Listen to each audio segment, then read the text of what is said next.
So, what happens when you just don't want to do any more minimising?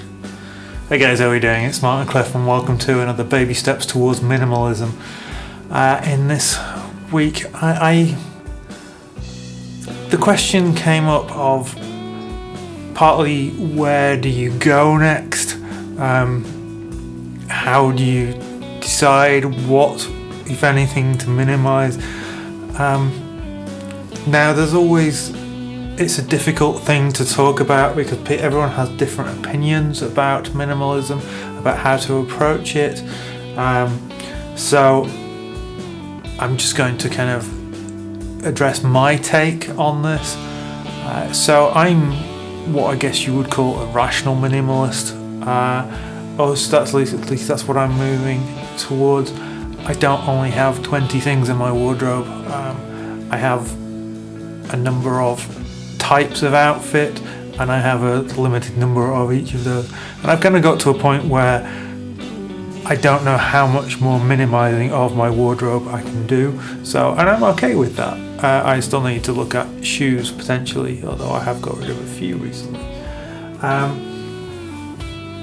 My music gear side of things is a very difficult one because obviously as a musician, as someone who works in music professionally, although perhaps not in the way that some of you may expect, I acquired a lot of gear over time, and okay, some of it I don't need anymore, some of it I possibly never needed, so the process over 2019 is going to be for getting rid of it, the excess, not getting rid of all of it by any means, but it's a difficult one, difficult balance.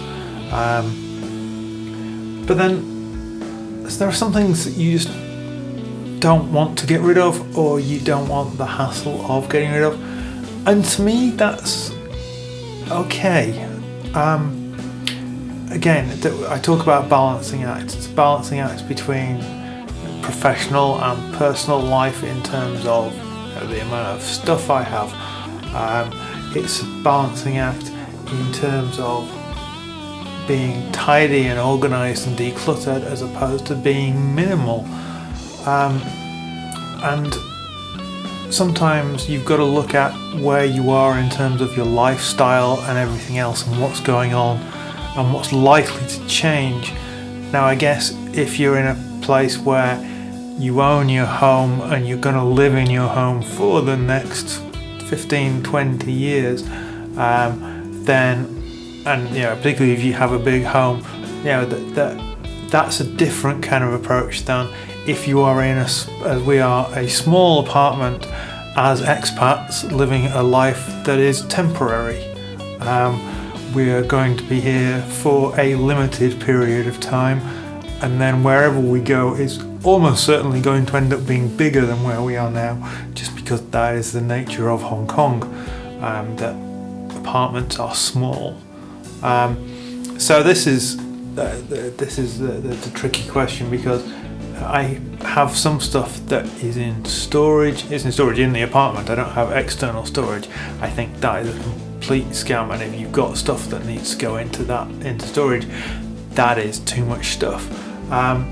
But I have stuff that is in plastic crates, plastic boxes, that I would like in many ways to have out and to have access to regularly, but I just don't have the room because of the changes that have happened in terms of job and available storage space to me over the last year or so.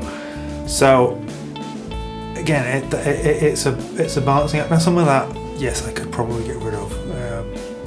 Some of it I just don't want to. I like to keep. It brings me joy to Marie Kondo. It's strange how that suddenly seems to have become a verb. I haven't seen the Netflix series, but it seems to be getting a lot of press at the moment. It's interesting. I haven't even read the book yet. I have the book, and maybe I should do a talk one of these weeks about books, minimalist books, which is another strange thing.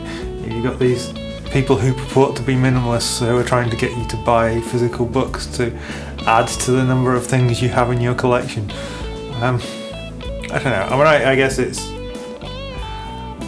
guess everyone has to make money in whatever way. So yeah, I don't have any grand scheme or grand path with this.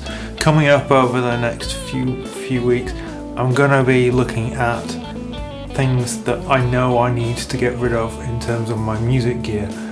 Amps will be one, and I have some guitars that I haven't managed to get rid of yet, but are packed away to be got rid of at some point as soon as I can. It's difficult in Hong Kong. The culture here is people buy new. Everybody buys new stuff, so actually selling second-hand goods here is difficult. So it may be that, I mean, I will try to sell stuff while I'm here, but it may be that some of it ends up going either back with me to the UK, and indeed a couple of things have already done that, or they'll end up going back with me, moving on with me to wherever the next place is, and that might be where I end up selling them then. That's not ideal, not least because I'm then paying to ship them to somewhere else, but it's just the nature of where I am in Hong Kong. If I was in America or the UK, it would be much easier to deal with. So that's coming up. There are so many things that I need to talk about, but at the same time I would really love to hear your ideas and your thoughts about a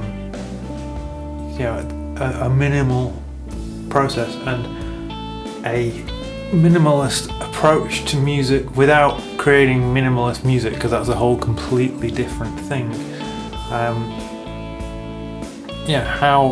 How to balance this. I guess you could argue that the minimalist guitar rig these days would be something like a Fractal AX8 or a Helix or something like that. Then I don't need pedals, and I don't need patch cables, and I don't need any of this stuff. And in fact, if you went the Line 6 group with Variax guitar, then you only need one guitar, and I don't know, but that's just steps too far, several steps too far for me as a traditionalist, in the sense that I like real guitars made out of wood, with nice pickups in that sound great, that feel great. I like analog for the most part, pedals, and a couple of them are digital, but I like tube amps, small tube amps that sound great but aren't too loud, that I can work with and are portable and I can have options. So yeah, it's interesting things coming up, but yeah, please let me know if you've got anything that you particularly want me to address from a minimalist perspective and as a musician, because it's a tricky one. If I was just someone who did something that didn't require stuff, it would be easier to be the internet's version of a minimalist. I am convinced of that, but that's not how it is for me. The nature of my life is such that I need to have stuff around, and while I would like to have as little stuff as possible, actually I don't know that that's true. I would like to have enough but not too much. At the moment I have too much. I have less than I did. It's a process. Minimalism is a journey, not a destination. That's one of those edicts that people use quite a lot, and it's true. It's not something that you can say, I have achieved this, and if you have, then probably by that point you've gone too far. I don't know.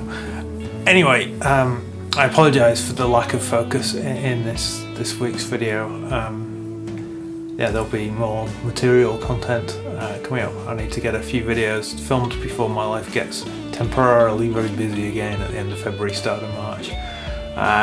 Thanks for watching, guys. Like, comment, subscribe, hit the notification icon if that's your thing. Please primarily just comment. Tell me what you think, tell me what your ideas are, tell me what you want me to talk about. And until next time, take care, and I'll speak to you soon.